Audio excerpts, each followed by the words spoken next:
My name is Orville Oster. Could you spell that for us? O, O-S-T-E-R. Great. And when were you born? 5/1931. And where were you born?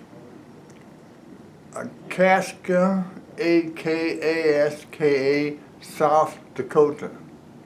Wonderful. And could you talk about your family at the time you were growing up? They were poor people and Germans, and we just had a hard time getting along. Did you have any siblings? Two brothers and two sisters. One brother was in the service, but he passed away, and he's buried up there at Stirs. I see. And did you go to high school? Yes, Where did you graduate high school? Glenham, South Dakota. Great. And do you know when? From graduated 1945 to 1949. I graduated in 1949.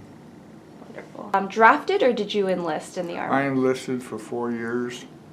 And what branch of the military? Navy, And do you remember your unit? the unit. The unit.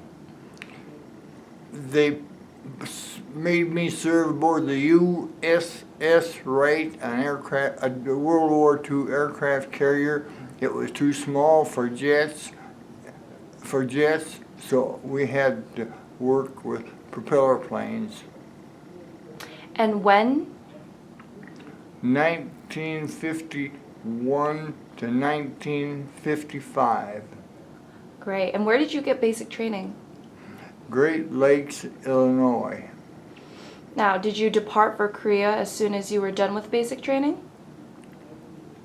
Say again. Did you depart for Korea as soon as you were done with basic training? I departed for Korea whenever the commander made me and 1,900 others. 1,900 other sailors was on that World War II. Do you remember the date you departed for Korea? No. And the year was 1951, though? I entered the U.S. Navy in September 18th, 1951. Do you recall the year you left for Korea? We went to Europe twice before we went to Korea, and then they made us go to Korea. And you don't recall the date? No. Okay. Do you recall how long you were in Europe? In Europe, it was 8 months. We was over in Europe operating with what was then the North Atlantic Treaty Organization, and there were ships from other countries. Queen of England had a ship beside us. HMS is what's written on her ships, and Her Majesty's ship, the Queen of England. So 8 months. Great. And do you know where you arrived in Korea? Do I know where? No. I never did set foot on Korea. Japan I did, but in Korea we could hear shooting and see black smoke, but we were so far away. All our injuries and fatalities were accidents, not from active shooting, war. I see. Do you recall the waters that you were in? Where were you? No, I don't recall the waters that we was in. But there's somebody here that stays here. He was on an aircraft carrier, and the water was so cold that, and where we was, so if we was on the right-hand side of the peninsula, I don't know. It was not cold where we was at. So you were on the right-hand side of the peninsula? because this other man that stays here was an area up at Korea where it was so cold he could hardly stand it. And you weren't? Or weren't. Okay. And so you were on the ship for the entire time of your service? Yes. So could you talk about the daily routine that you had on the ship? What did you do? My job was raising 4 cables 8 inches off the deck and 4 cables 5 foot off the deck.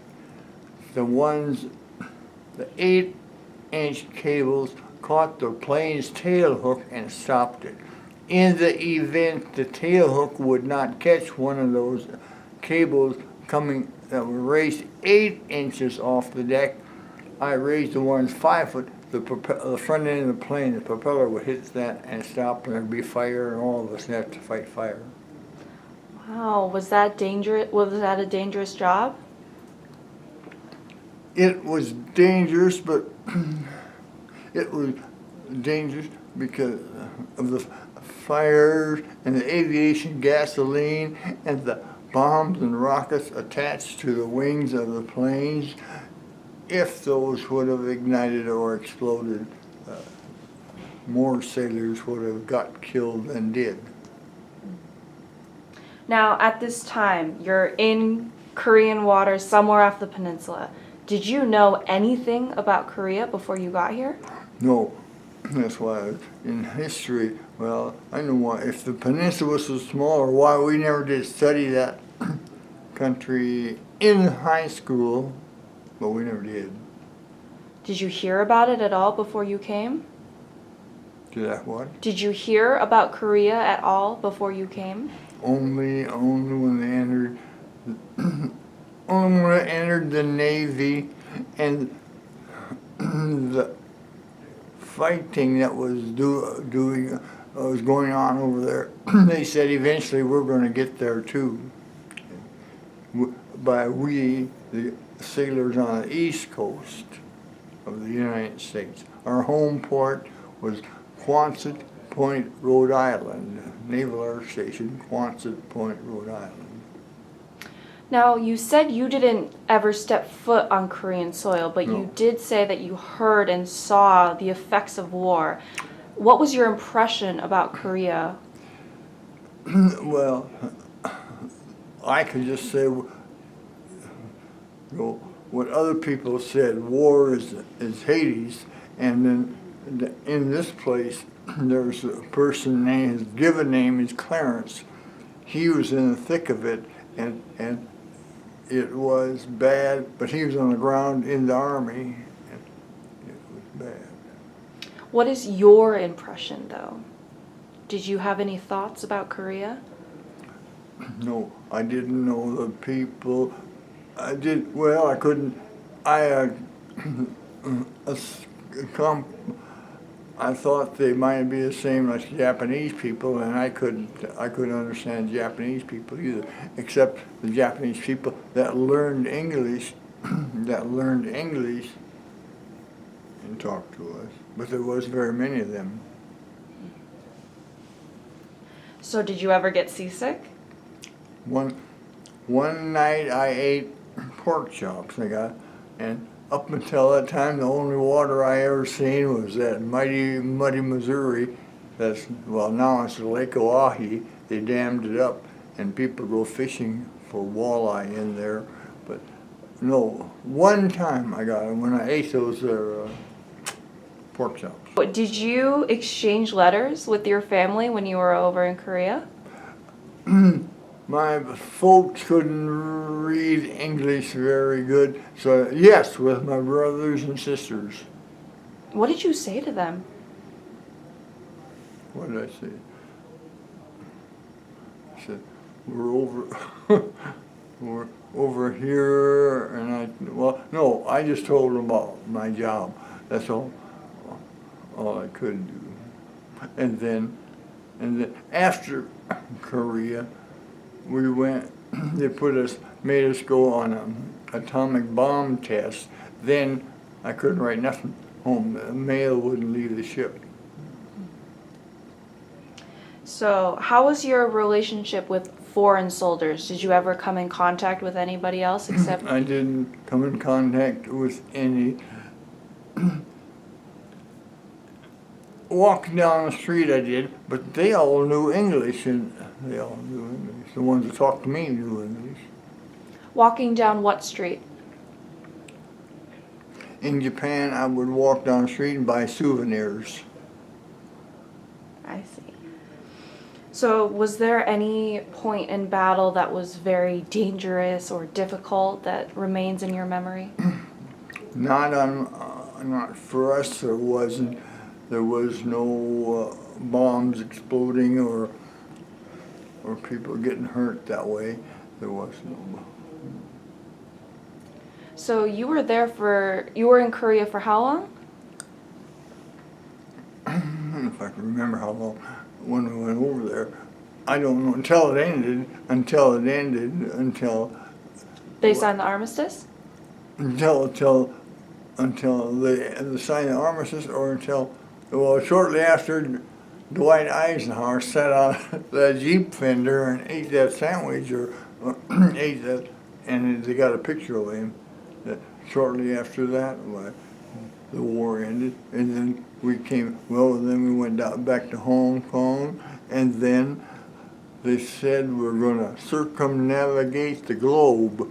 Then a dadgum MATS, military air transport plane, crashed in a mountain south of Japan. They sent us up there with doctors to see if there was any survivors. Well, first of all, they sent the planes up there, helicopters, and the helicopter said, we can't get down because of air current, some kind of air currents. So then they came back and they called a doctor and some sailors, and they hired natives from that island, and they chopped with machetes to get up there, and it was a mess. There was no survivors. So that means you must have been in Korea for less than a year? No, less than 1 year? Yeah. No, it was longer than a year. You were in Korea longer than a year? Yeah. Okay, so, all right. So during that year that you were in Korea, did you move around a lot, or were you pretty much in the same area? The ship brought us down for R&R in Japan, and then we went right back up there, and my job, and then launched the aircraft, and we waited until they made their runs. They loaded them with bombs and rockets and everything, and when the pilots come in, they was out of fuel and out of ammo too, so we guessed that they shot them at some targets, but I don't know that they did. And do you recall if you were on northern waters, southern waters? Do you have any recollection of where you were? No, because I don't know if we was north of that DMZ or south of it, or once you're off of 3 mile limit, like the United States. Once you're off the 3 mile limit, a foreign country can be in there, but I don't know what it is over there. But no, the only thing we went to Korea, and then after the pilots needed some R&R, we would come down, but then us guys working on the ship would get it also. Did you have any close friends on board that you recall? No. So your time in Korea didn't dissuade you from quitting? No.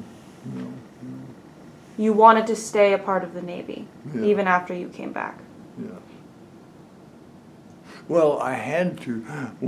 They wouldn't give me no discharge after I signed up for 4 years, and then after my 4 years was up, they released me from the Navy. They wouldn't give me a discharge, so then I was in the Naval Reserves for 4 years, and then 4 years later, in the mailbox up there at Mulbridge, my discharge came, and I got it up there in a suitcase. Were you happy when you were Yes. discharged? Yes. What did you do when you came back from Korea? Worked with cattle, kept cattle alive, and broke horses to where you could ride them and it wouldn't throw you off their backs.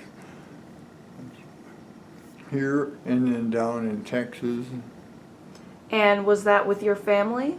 No, they stayed in Mulberry, South Dakota, and no, I took off by myself. Mm-hmm. So what do you think the impact of the Korean War was on your life?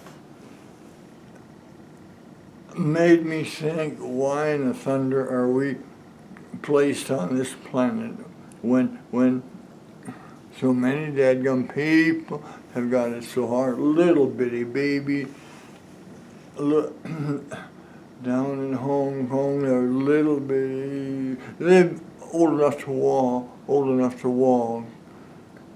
Their arms and legs were just like toothpicks, and in front of them, they had a stomach half the size of a volleyball, a little bit smaller than that.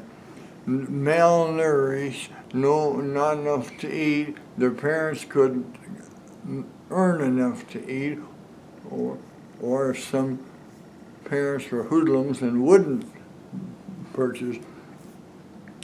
That made me sick. Do you know about Korea now? Have you been back to Korea? I haven't been back to Korea, but I don't know how many months ago, 6 weeks ago or something, or 2 months ago, some people from Korea came back here and they thanked us they were from South Korea, thanked us for what they did for them, but I've never been back to Korea to see if South Korea is like Hot Springs or something. If you can walk into a store and buy something, or if you can, first of all, you gotta go walk somewhere and get a job. I would. I didn't have no money. Parents were not wealthy. Yeah, so that poverty that you saw in Hong Kong was very much what was happening in Korea the time you were there. And there was on land a lot of that devastation and poorness, and but after the Korean War ended and the armistice was signed, Korea began to rebuild, and it was because of people like you who served over there that South Koreans were given a second chance to be able to do that. That I don't know why people have. Well, first of all, in some countries there's money, but the leaders are so mean, they don't care what the average people have to live like, but then some countries are just plain poor. What do you think we need to do to resolve? No. You've got to find leaders that won't cheat, and you can't find them leader. Well, no, that leader of South Korea, no, he must know something.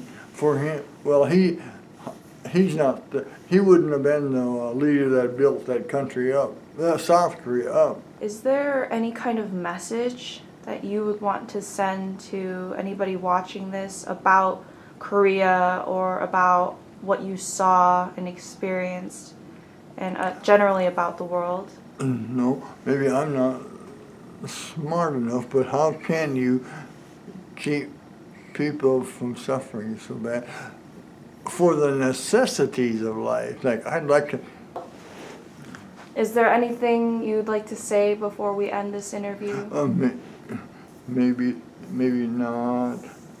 Maybe not. I just wish there wouldn't be so much pain and poverty is all. Yeah. Well, thank you for your service in Korea, and thank you for what you did to allow us to come out of poverty and create a new nation. Thank you for being here for this interview, and thank you again for your service.